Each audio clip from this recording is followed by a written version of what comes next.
Welcome to a brief and incomplete history of public speaking. Today, we take it for granted that public speaking is a part of life. But that wasn't always the case. In ancient times, rulers were more likely to be chiefs, emperors, and monarchs. Emperors didn't have to persuade their people with public speaking. They ruled by absolute law. So when did it change? Let's look at a timeline. It starts in ancient Greece. Democracy develops in Athens. Pericles rules Greece from 461 to 429 BC. He installs a pure democracy, including establishing a judicial system to include poor citizens.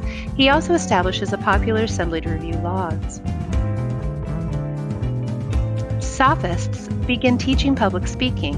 Famous sophists include Empedocles, Gorgias, Protagoras, and Antiphon. Sophists were teachers who spread learning to those willing to pay. People paid to prepare Athenian males for public life. They taught speech and debate. Their wealth eventually led to resentment.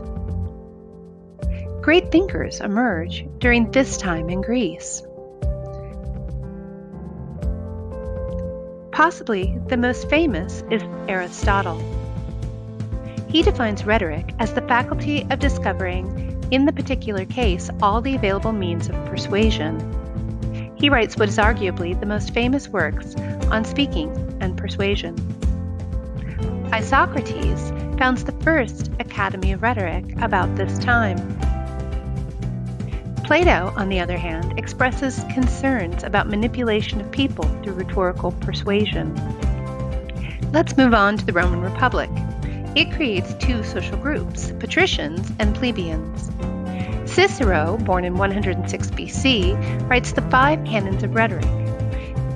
These include invention, developing and refining arguments, arrangement, arranging and organizing arguments, style, determining how to present arguments, memory, learning a speech to deliver it without notes, delivery, practicing delivery using gestures, pronunciation, and voice.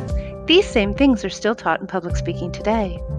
Another famous Roman, Quintilian, advocated for a return to simple language. After the fall of the Greek and Roman empires, we see a change in how public speaking is used. By the Middle Ages, and with the rise of Christianity in Europe, speakers were no longer making political speeches. During the medieval period, democracy faded with a new focus on religion and monarchy, and rhetoric transformed into letter and sermon writing. St. Augustine used rhetoric to spread Christianity. Boethius translated and augmented Aristotle's writings. Thomas Aquinas also wrote on Aristotle's works in relation to religion and political order. During the Renaissance period, European cultural, artistic, political, and economic rebirth occurred. We eventually see the rise of humanism. During this period, we see an increase in the value of human life and knowledge.